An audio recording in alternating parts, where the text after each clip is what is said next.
Hello, hello, hello. Welcome to another episode of the GSMC Wrestling Laureate podcast brought to you by the GSMC Sports Network. I'm your host, Eric Rodriguez, here with all your cool wrestling facts inside and outside of the ring.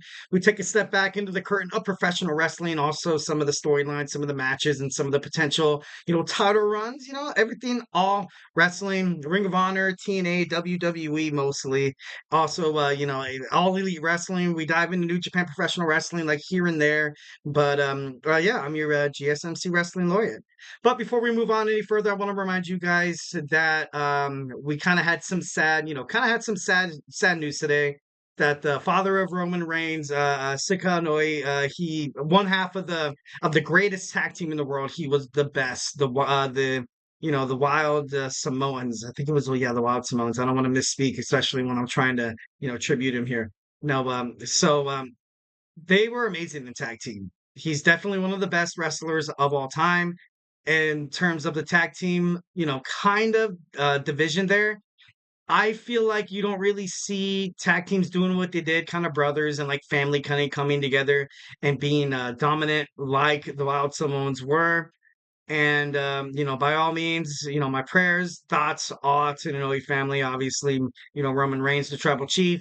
Kind of had that. I think that was during. I think that was last year. I think that that picture might have came from last year, with both standing tall, knowing that they absolutely have made a monumental stamp in the world of professional wrestling. So you know, rest in peace, Sika Noi. You're going to be missed. Passed away at the age of 79.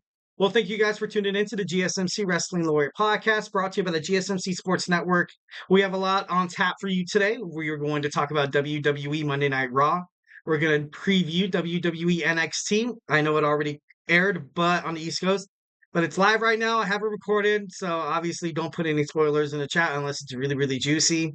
Third segment, we're going to jump into the women's wrestling. We're going to talk about inactive and also injured WWE women's superstars that could be making a huge impact right now if they're on, obviously if they weren't injured or inactive. Our fourth segment, we're going to talk about professional wrestling in this digital era of social media. What it does to kayfabe, the pros and the cons. And the fifth segment, every Tuesday, we talk about Tuesdays today in wrestling history. So yeah, we have a lot of good show. We have a lot of good show for you guys lined up today. But remember to be a part of the show, guys. Make sure you hit up the tips and donations link at the GSMCpodcast.net. Leave a positive remark. Also, ask questions, anything about professional wrestling. A couple of statements. I love a lot of peace, love, and positivity here at the GSMC Sports Network. We get a number of questions from viewers like you that come in during the show. So, using this link at the GSMCpodcast.net ensures your question will be read on air in front of, thousands, millions watching my show, hopefully watching my show right now. So yeah, just remember the link is at the GSMCpodcast.net. All right, so jumping into our first segment, we're going to jump on into our WWE Monday Night Raw review. So Monday Night Raw kicked off with Drew McIntyre, obviously, having to explain his actions that he did on WWE SmackDown. He pointed up to the sky and he was like, "Hey, the big man, he made it happen for me." And the moment that happened, I was a little surreal about it. I was like, "Oh my God, does this guy think he's God or something?" Like it's crazy. It's crazy he kind of made that reference. I thought it was, it was a good point. I feel like it was a good spot to kind of, totally prove that you're going toward a heel, which is something that Drew McIntyre in his career definitely is really, really good at. So, he's just playing to the heel so well. And he is now holding the WWE Universe accountable for accountable. I don't want to say accountable. I can't accountable for chanting his name. And he said, "You guys aren't any fans of mine. Y'all don't exist to me too." So this guy, so like I said, Drew McIntyre fully in heel mode, pretty awesome. I can't wait to, obviously he's one of the best heels in WWE. He's also one of the best baby faces. So I'm gonna miss him as a baby face, but who knows how long that's gonna take until that happens again. But yeah, then he put on the bracelet. He put on the bracelet that he stole from CM Punk after he attacked him in the backstage area and sent him to the hospital. It had, of course, referencing his wife AJ Lee, also his dog Larry. So, a lot of baggage, a lot of hate kind of happening, a lot of personal stuff happening in between these two guys. It's gonna be great. It's gonna be great when these guys jump into the ring together. I don't want to automatically just assume that they're gonna give CM Punk the win in his first singles match after returning to the Royal Rumble. Getting injured by that future shock DDT by Drew McIntyre. So this is kind of shaping up to be really really good. All right, next we have Bron Breaker. Bron Breaker fights Ludwig Kaiser. Obviously, this match once again is interrupted, but this time it was interrupted by Sheamus. Sheamus, has the mat on for Ludwig Kaiser for costing him his match last week.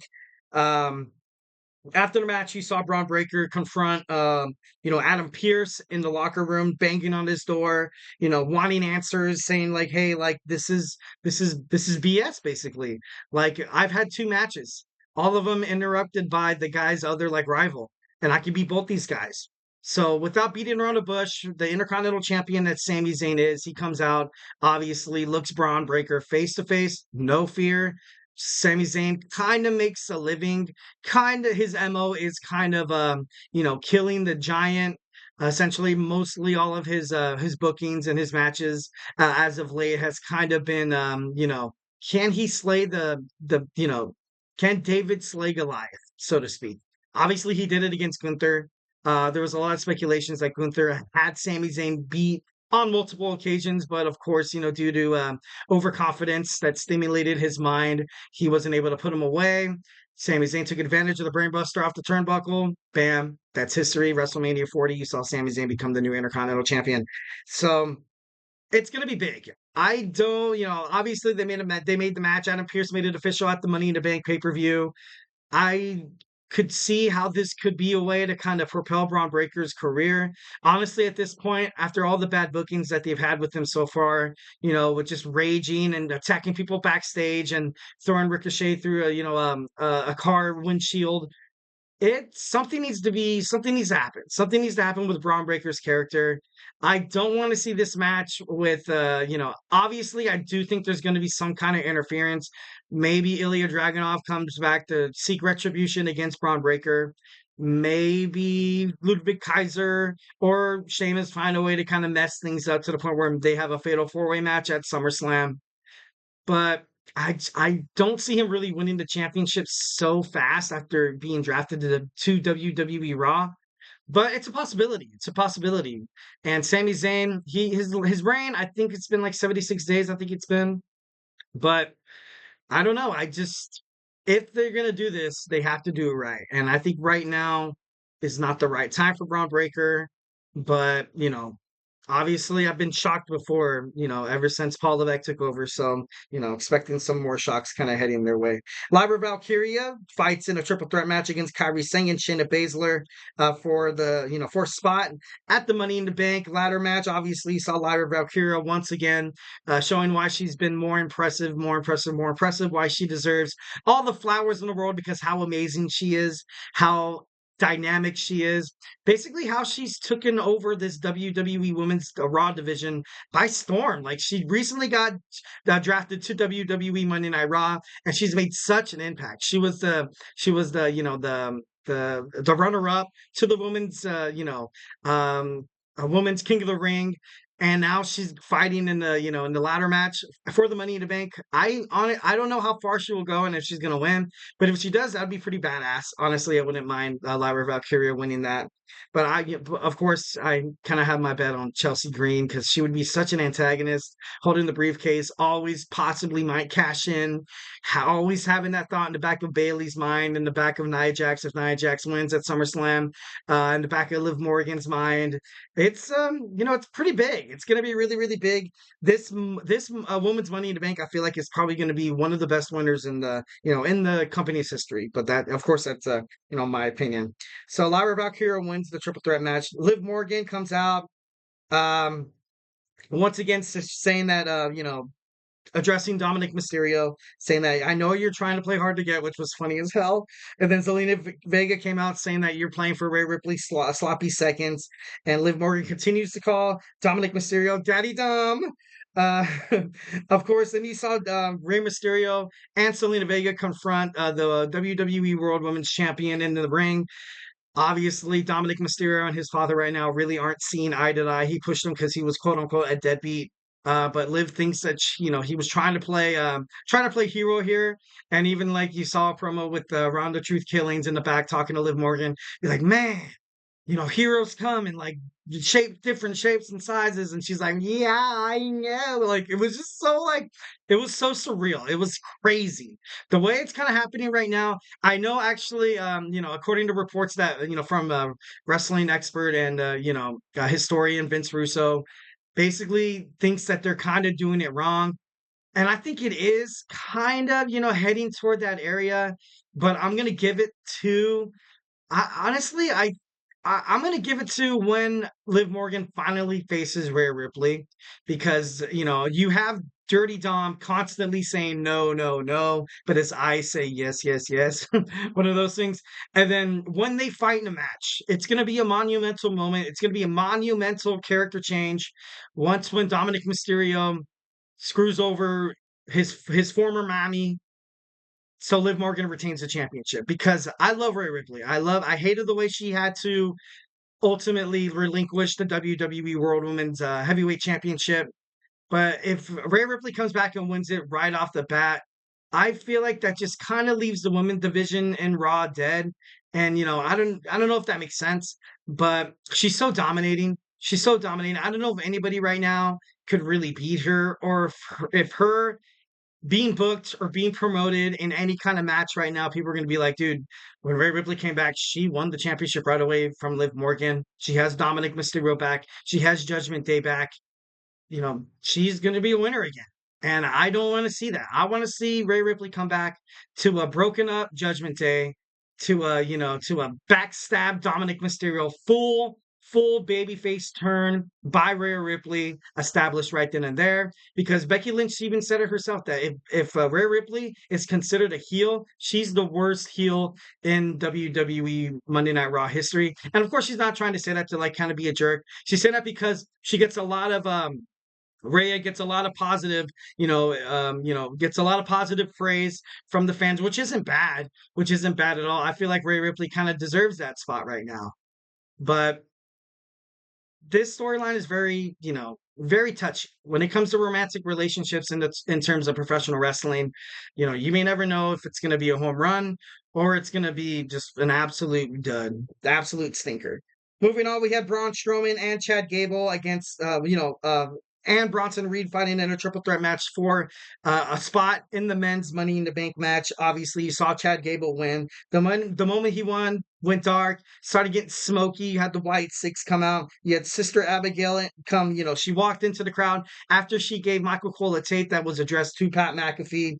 I don't know what's happening between the Pat McAfee and the Wyatt Sicks, but like I said before, like I kind of dabbled a little bit about that if Chad Gable, also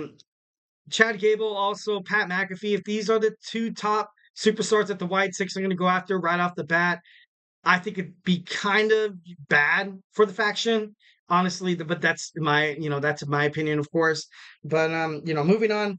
Michael Cole, totally selling kayfabe. Absolutely love Michael Cole.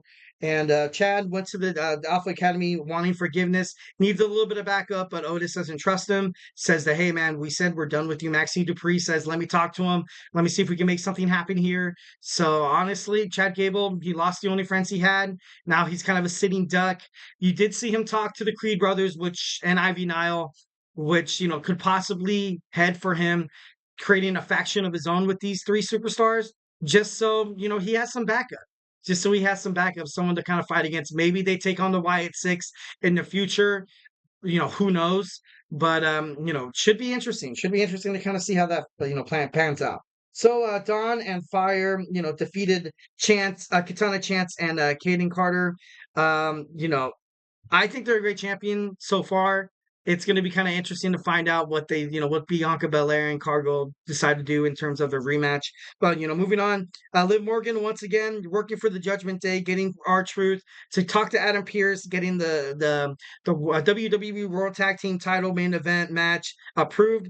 Damian Priest addressed Seth Rollins. Seth Rollins, said that he wanted to spread the truth about Damian Priest, and then you started hearing "You Suck" chants from the crowd, which kind of made me a little kind of skeptical, to be honest. I was really hoping for a Damian Priest babyface turn, but after just kind of getting the vibe from the audience, I don't know if I want the Judgment Day to break up now. Like, if I kind of wanted them to, but the crowd's response to Damian Priest, if Seth Rollins is always going to be on the Monday Night Raw roster challenging for the championship, you're never going to see Damian Priest turn babyface. So that's why they offered the stipulation that just to kind of sweeten the match, sweeten the pot a little bit. As long as Damian Priest is champion, Seth Rollins will never challenge for the WWE World Heavyweight Championship if Damian Priest wins. If Seth Rollins wins, Damian Priest has to leave the Judgment Day. And then Gunther came out, putting them all on blast, saying that it doesn't matter who's going to win, you guys are going to lose against me at SummerSlam, which was actually really badass. So Will Dallas, you saw him in a promo. He was asked by Uncle Howdy, how does he feel about his brother dying? And it was just so sad because you can sense the sincerity. Once again, WWE crossing paths with something that's real and also something like kind of like a storyline, so to speak. And lastly, we have Kofi Kingston against Karrion Kross.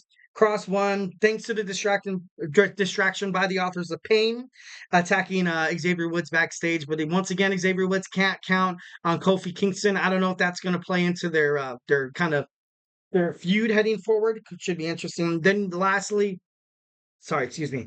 You had the WWE World Tag Team Title match in the main event. Once again, the Awesome Truth has been dethroned. The reign lasted 79 days, I think it was. 79 days. It's finally over.